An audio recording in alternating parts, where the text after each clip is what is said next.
కోసేపు ఆయన బట్టలున్నాయి మేడ మీద, తీసుకొచ్చే. పిన్ని ఒక 10 నిమిషాలు పిన్ని తీసుకొస్తాను. ఏంటి? పిన్ని ఒక 10 నిమిషాలు పిన్ని, ఇప్పుడే వచ్చాను కదా, తీసుకొస్తాను.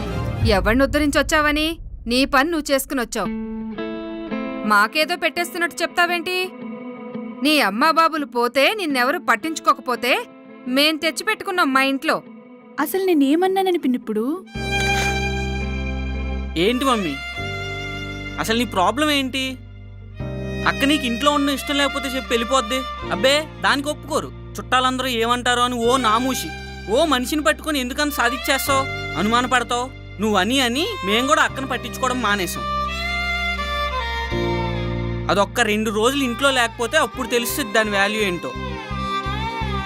దానికి వచ్చే శాలరీతో అది బయట హాస్టల్లో ఉండొచ్చు, అన్నీ దాని కాళ్ళ కిందకే వస్తాయి. కానీ అది ఇక్కడే ఎందుకు ఉంటుంది? అది నా వాళ్ళు అనుకుంది, నువ్వు మనం మాత్రమే అనుకుంటున్నావు. ఇదేదో నువ్వు షార్ట్ ఫిల్మ్లో రాసే డైలాగ్ కాదు మమ్మీ, నిజం.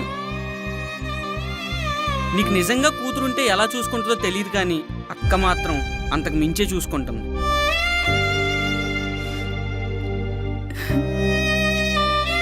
థ్యాంక్ యూ రా. సారీ అక్క, అడ్వాన్స్ హ్యాపీ బర్త్డే.